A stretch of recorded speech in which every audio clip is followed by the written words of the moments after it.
The very first Americans.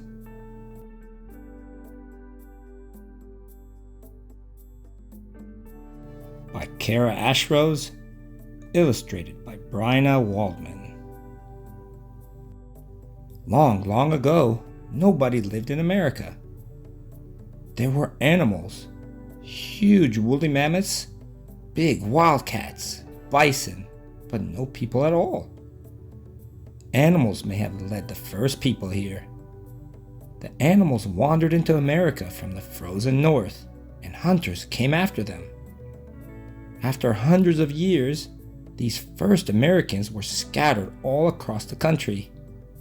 They lived in big groups called tribes. There were hundreds of different tribes in America.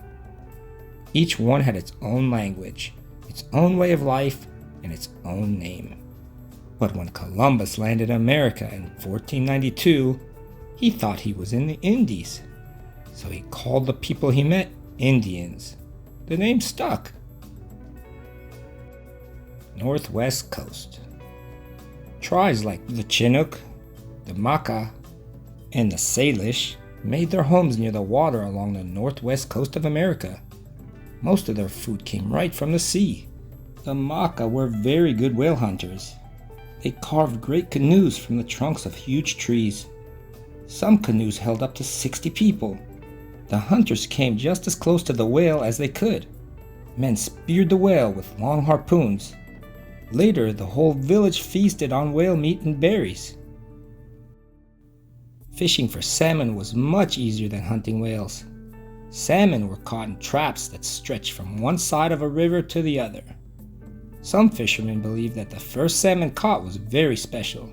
They prayed over it, cooked it, and gave everyone a taste. Then they put the skeleton back into the river. They believed that this would bring more salmon back the next spring. All the tribes of the Northwest were fine woodworkers. The Haida built big wooden houses that faced the sea. Sometimes they carved the front door to look like an animal's mouth. The Haida also carved and painted giant totem poles with birds, animals, and people on them. The totem poles told family stories and legends. The Northwest people often had feasts. Sometimes they lasted several days. At the feast, the host gave away many gifts, blankets, jewelry, even canoes. The host wanted to give away as much as possible. It showed just how important and rich he was. Southwest. The hot, dry desert of the Southwest was where the Hopi, the Navajo, and the Zuni lived. The Hopi built clay houses high on flat-topped mountains called mesas. Hopi means the peaceful ones, but some tribes who lived nearby were not so peaceful. They raided Hopi villages and stole food and blankets. That's one reason why the Hopi built their homes in high, hard-to-reach places, to stay safe from their enemies. And if an enemy did reach a Hopi home, he would have a hard time ever getting inside. Instead of front doors, homes had holes in their roofs with ladders that could be pulled inside quickly. It was not easy to farm in the desert where so little rain fell.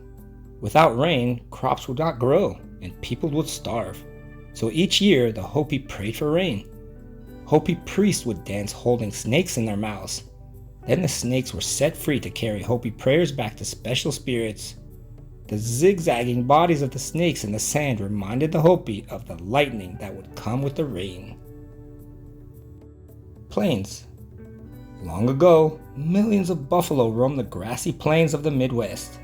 Tribes like the Cheyenne, the Pawnee, and the Sioux hunted buffalo. And since buffalo herds kept moving, these tribes stayed on the move too. The teepee made a good home for the Sioux.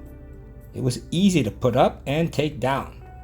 When the chief signaled it was time to leave, the whole village would be ready to move in just a few minutes. Buffalo hunting was very dangerous.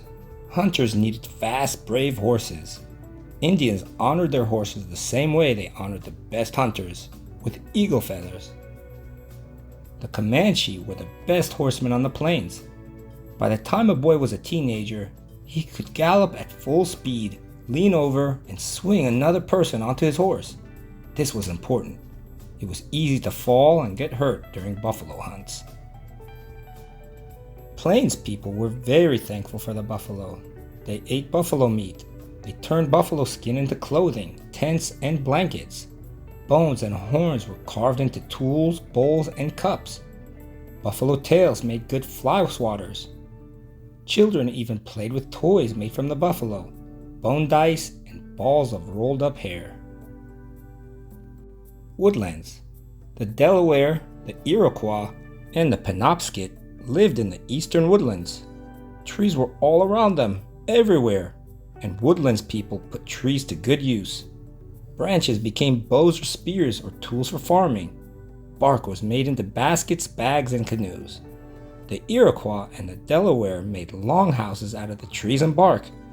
They were so big, many families could live in just one. Woodlands people were great hunters. They could look at the tracks of an animal and know which way it was going and even how fast. Hunters could move very quietly over the leafy forest floor. Sometimes they disguised themselves with deer skins so they could sneak up on their prey. Most woodlands tribes had leaders called chiefs. When the Pilgrims came to America from England, they met the great chief of the Wampanoag people. His name was Massasoit. At first, the Pilgrims were afraid of this tall man and his painted face, his wolfskin cape, and his bone necklace. But they soon learned that Massasoit was good and honest and kind. Massasoit promised to help the Pilgrims get settled in their new land and to live in peace with them. And he did, for all his life. Some woodlands people, like the Seminole, lived further south where it was warm all year long. They lived in houses called chickees with roofs made out of palm leaves. The sides of the chickees were open to let cool breezes in. The Seminole made bright-colored clothing and jewelry. The women sometimes wore hundreds of necklaces at the same time. For hundreds of years, Indians were the only Americans. Then about 500 years ago, great ships began to arrive. People from Europe wanted to settle in America. The Indians tried to carry on with their way of life, but it was not easy. As years passed, the settlers moved on to Indian lands. They did not want the Indians to hunt or plant there anymore. By 1900, the new settlers had claimed most of the country. They forced the native people to move to special areas called reservations. Today, almost 2 million American Indians make their homes in this country. More than a third live on reservations. The rest live in cities and towns. Many Indians say they walk in two worlds. They are part of today's America, but at the same time, they keep the ways of their people, the very first Americans.